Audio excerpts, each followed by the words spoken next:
We are 1 week into the war, this madness. Today is Monday, the 16th. Today we know much more than we knew on my last post. It was 1 day into the war. A lot of questions, a lot of insecurity at that time. A lot has changed. There are a lot of things that we know. The stress is still here. The questions are still here. We're not going to go into the questions, but we're going to try to share what we know today and what can we do with the knowledge we have.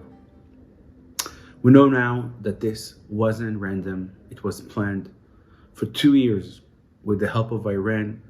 Some voices going to Russia asking if they were part of this as well.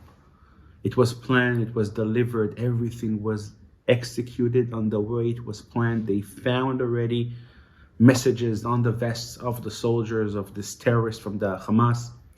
You go to this town, you just go to this community, to this building, and you kidnap and you kill. You kill and you kidnap the kids and babies and teenagers. Nothing was random. Everything was planned. They were ready. They were ready to go inside the villages and just to stay there for a while. They brought with them food and ammunition, and they brought with them medical devices. They were ready and they were planning to slaughter as they did. And we understand the numbers now. We have more than 1,300 casualties. We have officially 200 people that were hijacked, that were kidnapped into Gaza. Kids, teenagers, young adults, old people, men and women, all in between. Big pain. Big pain in the hearts. Hard to breathe. The feeling, the videos, the funerals, and the families. We are a small country, and in percentage, this is something that really is more than any other terror attack in the history of the world. I saw the number, the chart says that we have 124 casualties for 1 million. That's the number of Israelis, and that's the number of casualties. Here in this community, one of my best friends lost his daughter. Yesterday, participated in the funeral.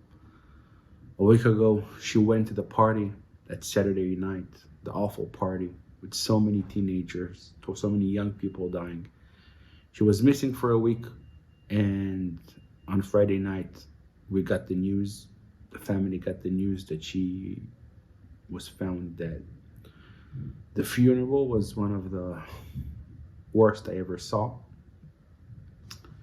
Young, beautiful, 22 years old, 22 and a half, they insisted to say there.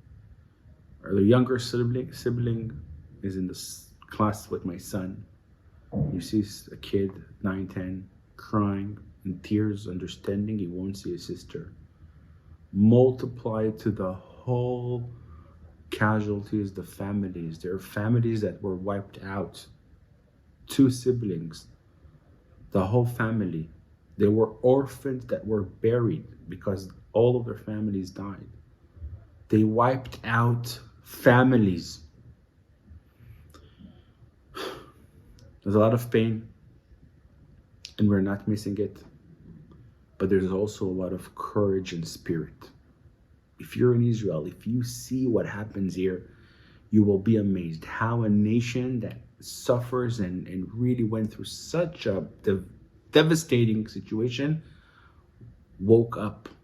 And the amount of help and support and kindness that you see now in Israel, you cannot imagine. I'm talking about the fact that every family is trying the best to help and support the teams and the troops and the soldiers and the wives of the soldiers that stayed home.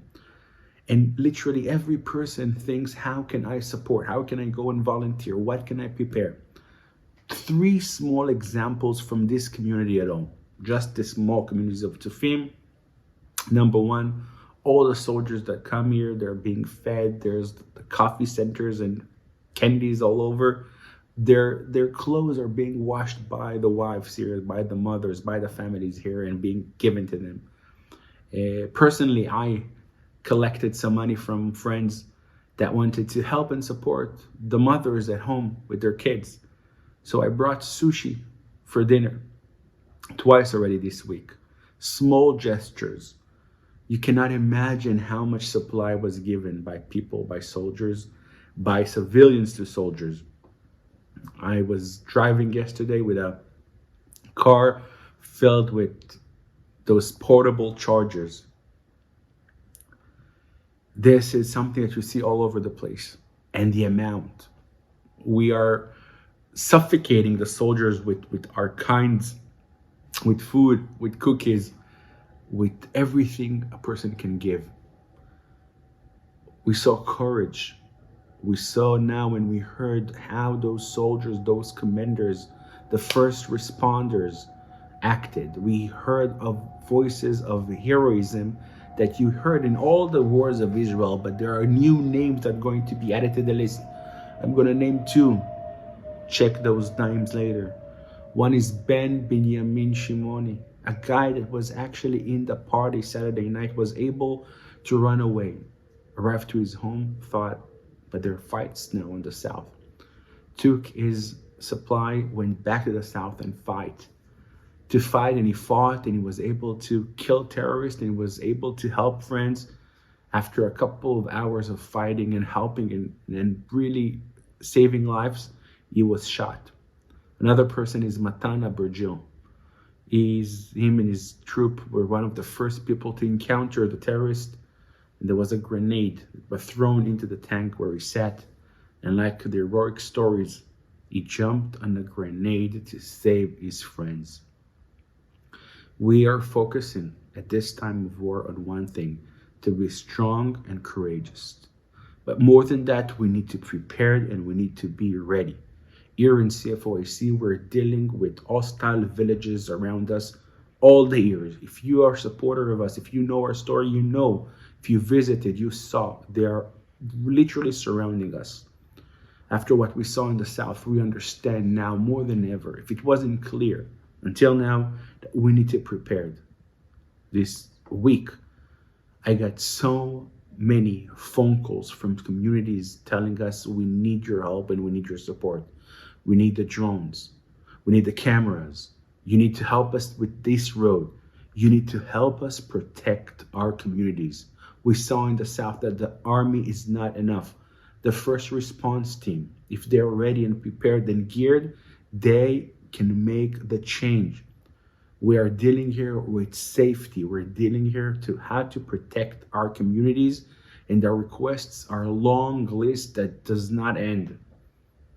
I know, and you already showed us your love and support. So many of you donated so much to help those communities. You should know that what we are worried about is the next step. What we saw in the south, unfortunately, if you ask me, it's only the beginning. If the north is going to wake up in Lebanon, of course, everything orchestrated by Iran, and Judea and Samaria is going to wake up as well, and the Arabs are going to show what they think about us, what they always thought about us, but they're actually going to act. That's going to be a day that we're going to be to waking up and to be protected. They already tried. There are a couple of attempts in different communities. A couple of them came in the middle of the night and tried to sabotage. But the communities are ready and prepared, in a sense that there are so many people that volunteered to go and help. If it's in guarding, if it's watching those cameras. I myself did this. My wife did this. The cameras that we gave CFOIC are now used by me. And now I understand the power of how much they give to protect the communities of our community. These are the cameras that film the security around us. And we, the civilians, need to take over and help, because not enough army in the area, civilians. These cameras, many of them were given by you. That's our needs. That's what's happening now. We need to take care of our community. I'm going to finish with the verse from Psalms. Hashem oz la'amo yiten, Hashem yevarech et amo b'shalom. May the Lord grant strength to his people. May the Lord bestow on his people well-being and peace. Only when you have the strength, you can eventually go to well-being and peace. God giving us the strength with your help, with your support, is what we needed now to be protected. We're praying for well recovery of all the soldiers and the civilian who got hurt in the horrible terror attacks. We pray and we hope that the soldiers of Am Israel are going to fight back and show our strength, and we hope that all the people that were kidnapped are going to come home safe and sound. And God is going to show revenge to the awful terrorists of Gaza, and he's going to show the world, and he's going to show us all his mercy, his miracles upon us as soon as possible. From Judea and Samaria, from Israel, Shmuel here.